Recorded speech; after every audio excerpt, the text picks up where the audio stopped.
Workers chip away at a wall of bricks, sending cement and rubble flying. Slowly, the outline of a door reveals itself. We're in a grand house in central France, and its owner, Daniel Fabre, is watching eagerly. He's never seen beyond the mysterious doorway. But as its secrets are finally revealed, Fabre's in for a haunting surprise.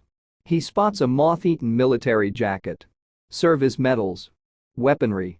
The room appears to be some sort of secret shrine to a fallen soldier, still perfectly preserved after more than a century, and it's a seriously unsettling sight. Man entered a bricked-up room in his house and uncovered an eerie shrine to a fallen soldier. Until Fabre opened up the bricked-off room in his house, he didn't know exactly what was lurking behind it. And he was surely amazed to discover that the sealed entrance was hiding a sort of portal back to 1918. Though coated in cobwebs and dust, the room's purpose was clear. Fabre's house was hiding a hair-raising shrine to one of World War I's many fallen. Yes, the parents of the perished soldier had left the room exactly as it had been when he went off to war. Stricken by grief, they had resolved never to disturb it again. And to keep it untouched, they had bricked up the doorway. That way, they figured, the memorial that they had created for their lost son would remain intact. And that's exactly what happened. The house is a fitting place for a shrine, as Belvoir Mayor Laurent Laroche told UK newspaper The Guardian in 2014. He said, "It is a magical place, which we believe was built using stone from the Middle Age ramparts of the village, and has a superb little garden that is like something out of a fairy tale." But who occupied such a magical property and left the well-preserved tribute behind? Well, that would be the Rochereaus, a military family whose lineage traces back to the days of Napoleon Bonaparte. And given their history, it was almost expected that their son, born in October 1896 in the very same room Daniel Fabre would uncover decades later, ended up a military man. Until Fabre stumbled upon the concealed room, the only other mention of the soldier could be found in the village square of his birthplace.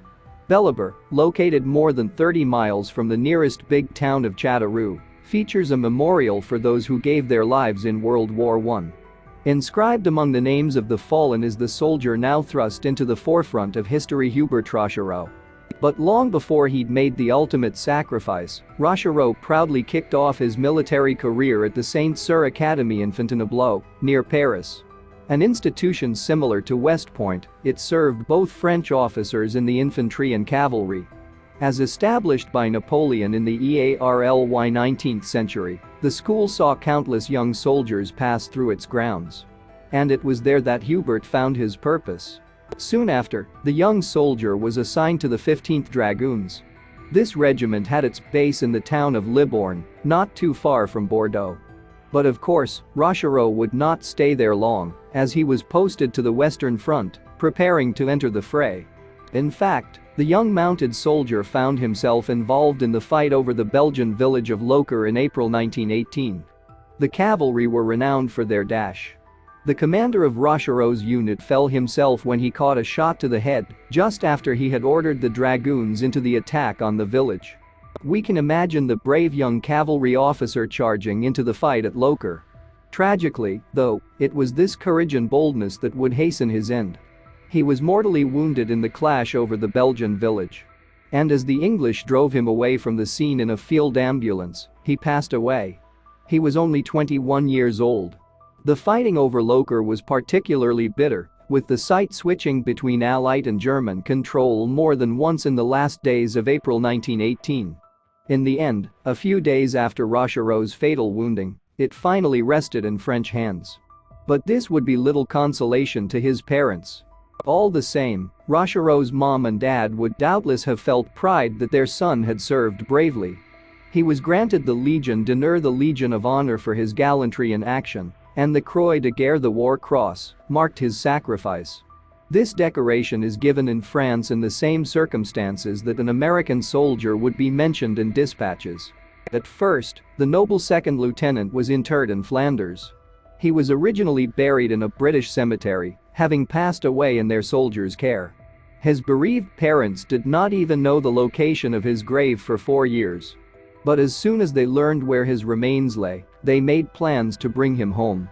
So now Rochereau lies in the cemetery at Bellabur, where his final resting place is marked by a large gravestone. Sadly, it is not tended these days, and the stone is falling into ruin. Ivy twists around it, obscuring the details of how he gave his life for his country in Flanders. As noted, in the square of Bellabur, a memorial lists the names of the men whose fate was morts pour la France. And you can find 2nd Lieutenant Hubert Rochereau among them. You can also find his name in Libourne, where he is remembered alongside other members of his regiment. But these are not his only memorials. Rochereau's parents decided to turn his bedroom into a shrine to his memory. The plan was to keep it just as it was when he went to war. They even included a clause in the contract when they sold the house that forbade changes to the room for 5 centuries. But the clause has no legal basis, according to current owner Daniel Fabre, who served as a local bureaucrat. The Rochereaus had made a bequest of the house, a decently sized residence, to a friend from the army General Eugene Bridoux. The general went on to become something of a villain, working for the French Vichy government. In his capacity as Secretary of State, he had taken care of rounding up local Jews and sending them off to the now infamous German death camps.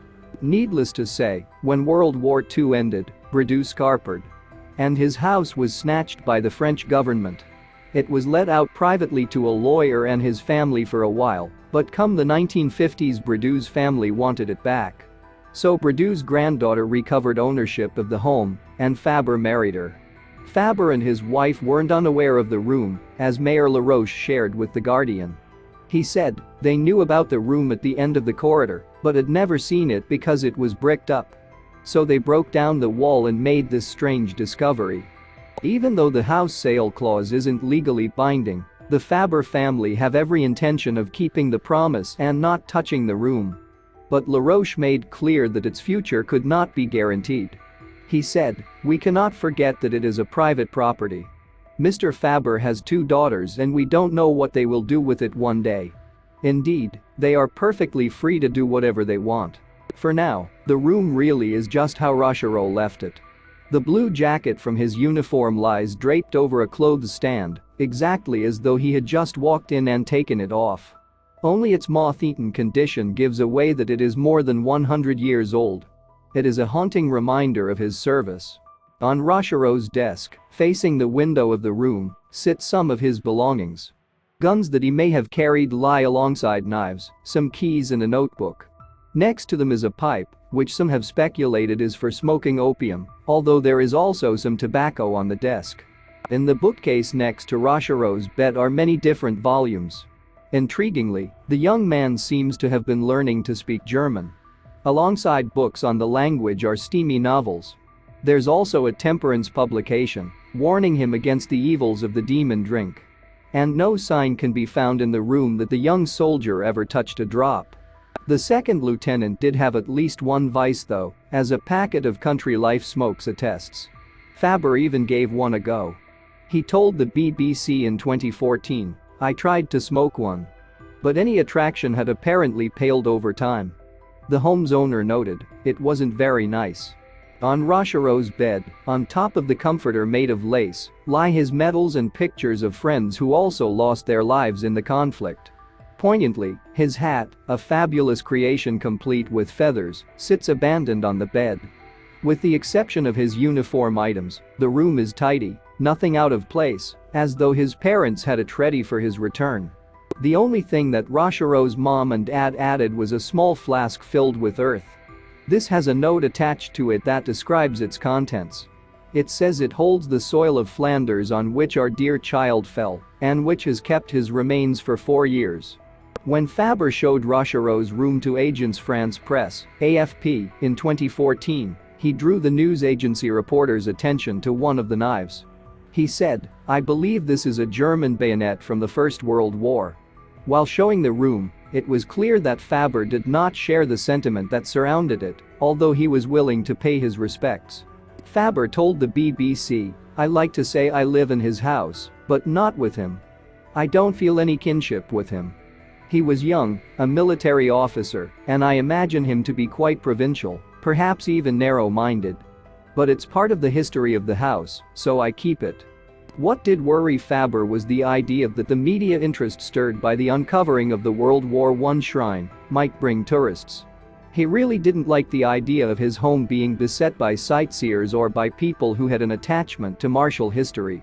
At the time of AFP's visit, in 2014, he had no intention of making this very private place available to visitors. Fabre told the Newswire, "I especially don't want to be invaded. Certainly not. After all, this is my home." Of course, Fabre would not live for the whole 500-year term that the Rochereaus had asked for the shrine, but he was not too concerned. He thought his daughters might well sell the place.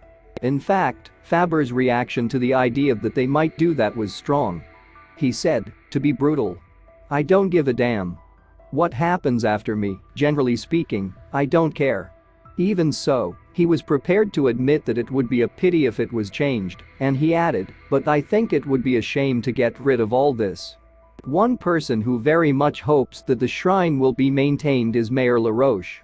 He told The Guardian, "When you walk into it, it's as if time has stood still. On a much smaller scale, I imagine it's how the explorers felt when they opened the first pyramid or ancient tomb." LaRoche hoped that someone might come forward with the money to buy the house and the room it contains for posterity. He noted, "It would be a great shame for it to disappear. As someone who loves history, I feel it's also important not to forget the sacrifice made by men like Rochereau." But he explained the money couldn't come from the village, saying, "We are currently reflecting on what we can do to preserve the room, but to be honest, we are a small local authority whose finances, like everyone's, have been squeezed by the economic crisis. The fact is that while it would be nice to be able to one day buy the property and perhaps turn it into a museum, we simply don't have the money." One thing that gave LaRoche hope that a mystery buyer might turn up was the publicity that came when the story of the room first went viral. It had made the name Belliber travel the world. He said, "Someone even sent me a picture of someone in China reading the story in The Guardian."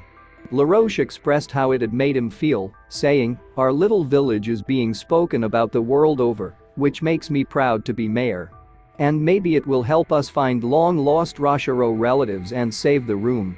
It would be a great pity for it to be lost to future generations." There's no denying that the room had instilled a fair bit of municipal pride, as LaRoche explained to AFP. He said, "It's history, but it's also a form of family worship."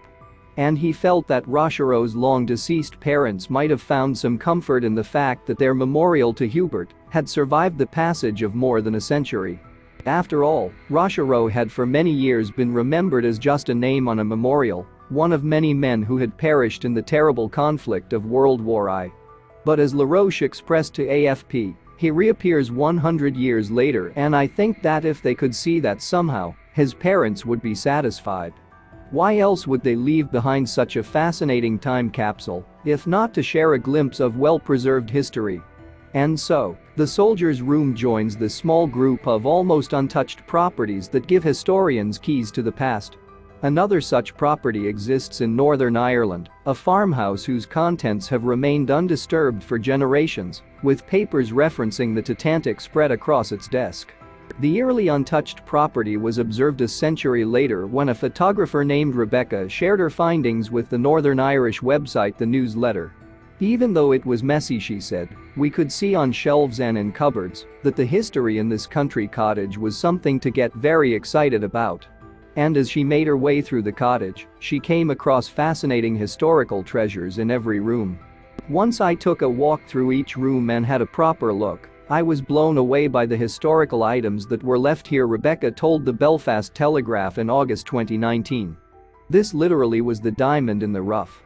The owner of the house, a neighbor who inherited it after the last man to live there died, asked Rebecca to document a building that was seemingly frozen in time. That final resident was a dairy farmer referred to only as Desie. Even though the photographs Rebecca took have an undeniably eerie quality, she felt quite comfortable during her visits to the old abandoned home. "Some buildings have very different atmospheres," she explained.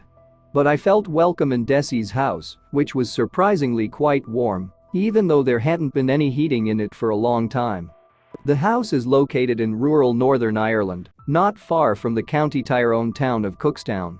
Look at a map and you'll see that it's more or less in the middle of Northern Ireland. This constituent nation of the UK is in the northern part of the island of Ireland and was created in 1920. To the south lies the much larger territory of the Republic of Ireland, independent from Britain since 1921. Rebecca has been running her Abandoned Nye website since 2017. On it, she publishes the stories and images of abandoned buildings all over Northern Ireland and the Republic. She's also worked in Belgium, where she documented a derelict hospital.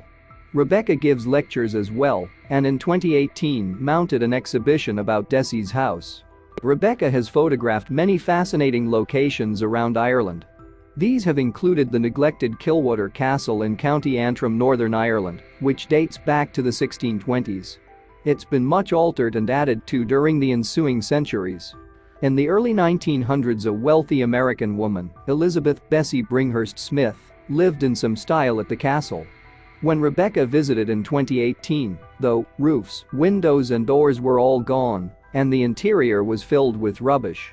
In a 2017 entry on the Abandoned Nye site, Rebecca wrote, "People always ask, have you ever had any paranormal experiences while urban exploring? The answer is yes, I've had a few things that I cannot explain. Every building that I document has a different vibe, some good and some not so good." So, what paranormal phenomenon has Rebecca been a witness to?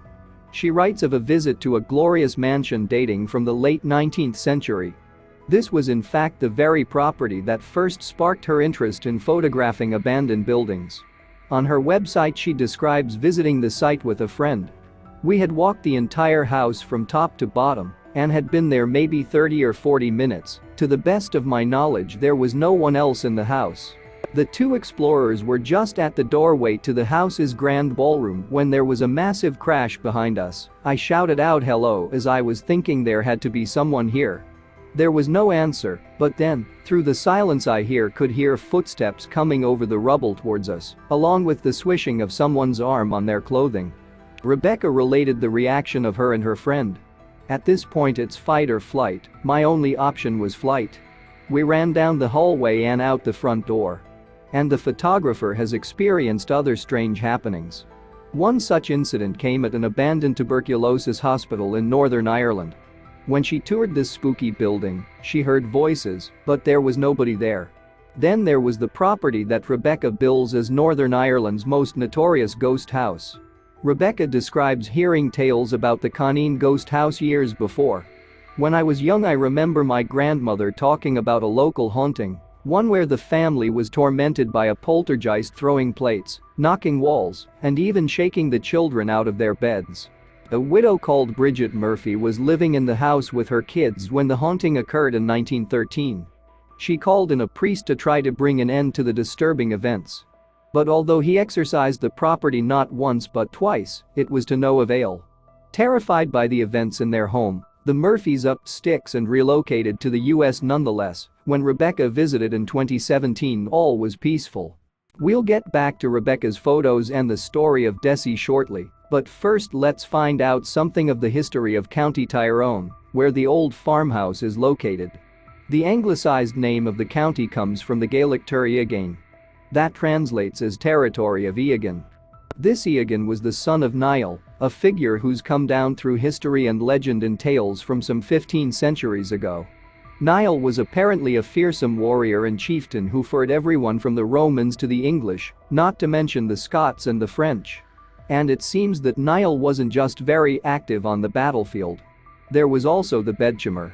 Professor Don Bradley of Dublin's Trinity College led a research team studying the genetic heritage of Niall, and its findings were published in June 2020. The study concluded that a startling 1 in 12 of all Irish males may share DNA with the ancient warlord. Moreover, in the northwest of Ireland, this proportion rises to an astonishing 20%. Niall gave the commonplace Irish surname O'Neill to posterity. Bradley described the research conclusions during a June 2020 interview with the Irish Central website.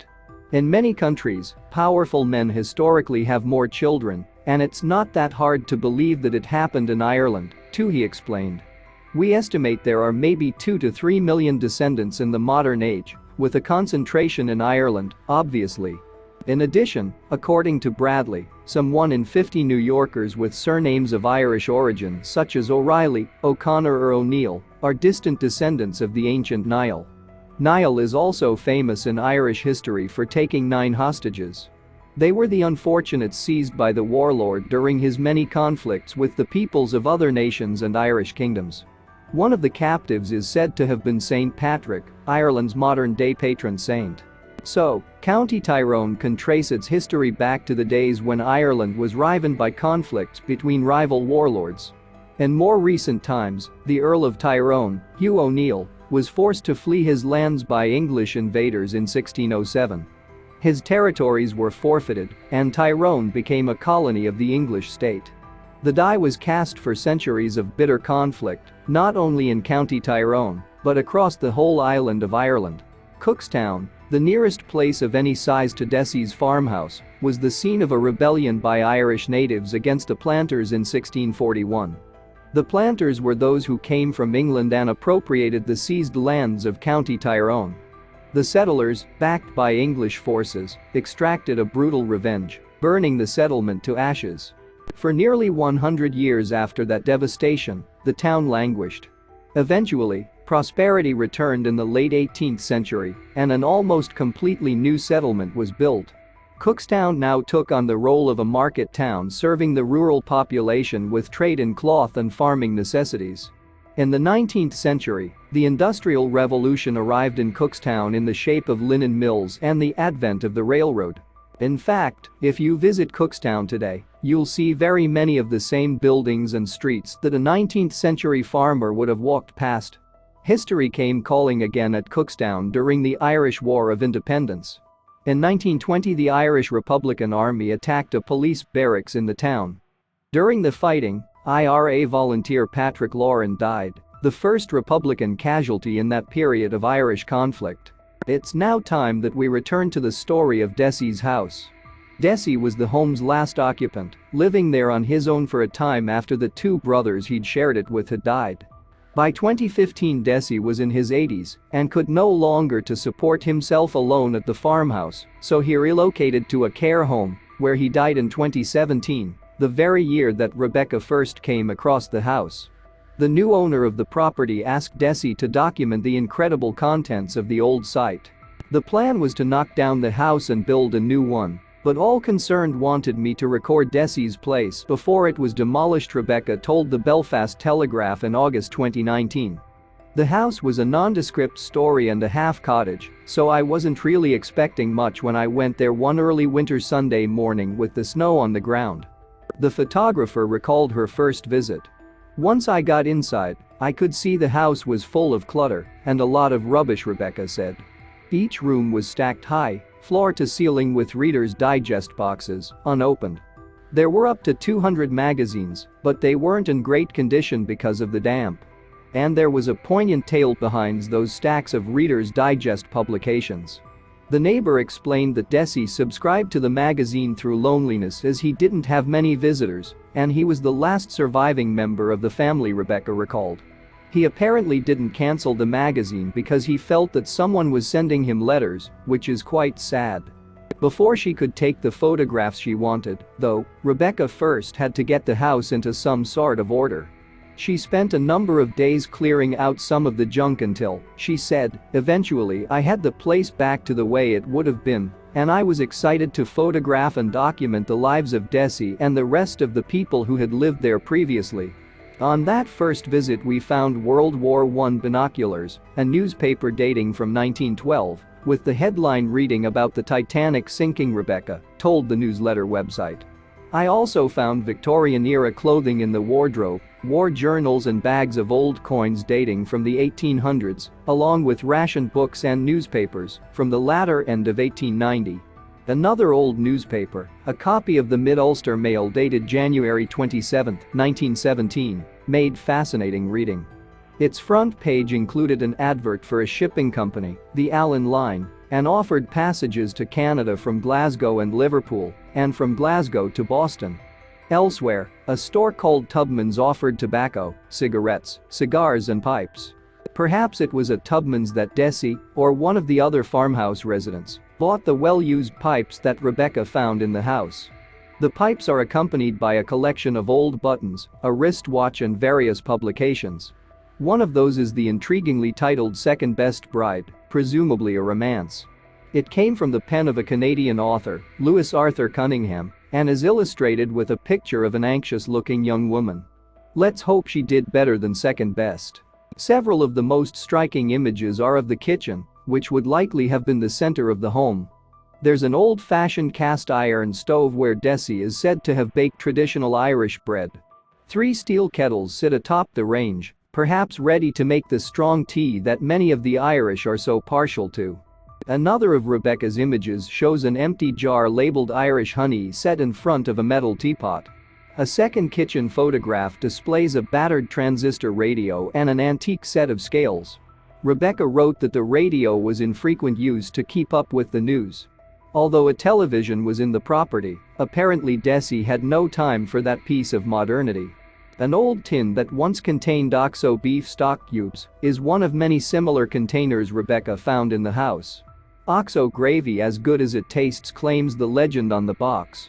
Inside it is another smaller OXO container, as well as 2 pocket watches. Many of the numerous such tins in Desie's house also had small collections of knick-knacks within them.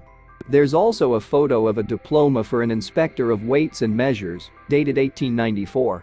Another image, this time one of a photographic portrait of a man in police uniform, has a fascinating story to tell. This police officer was the same person who earned the diploma. Although the name on the document is obscured here, we know that it's Edwin Robert McQueen.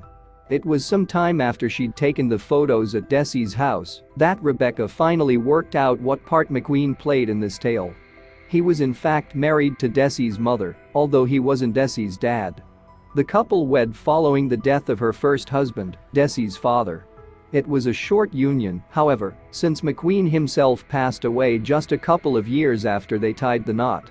We don't know for sure, but this photo may well show the marital double bed. A second room with a single bed includes a wardrobe with a broken glass panel.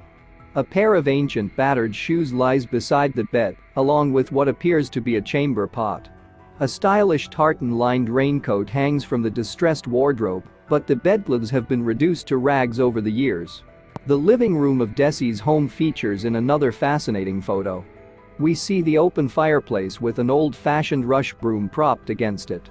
Perished leather furnishings are set off by an old oil lamp, and a mirrored wardrobe fills one corner. The next image, also taken in the living room, zooms in on the mantelpiece above the fireplace. A fine clock, stuck forever at 12:15, is the centerpiece. Around it are what look like souvenir plates plus some seashells and a couple of ceramic ornaments. These are perhaps keepsakes from vacations taken long ago. This photograph shows a fine collection of old medicines and remedies, plus an assortment of other bric-a-brac laid out on a small wooden desk. A vial of Elliman's Universal Embrocation rubs shoulders with other bottles, one containing liquid paraffin, another wild honey balsam. There's also a sack marked Spratt's Patent London Limited. This was a British dog food developed by an American, James Spratt, which he patented in the early 1860s. Our final image is a moving one indeed. It shows an unidentified man, a couple of watches, another pipe and some handwritten letters. Throughout the house, Rebecca found troves of love letters secreted in various cabinets. She told the Belfast Telegraph the letters were between Desie's brother and his girlfriend. They were supposed to get married but they never did. I was mesmerized. Thanks for watching, and don't forget to like and subscribe.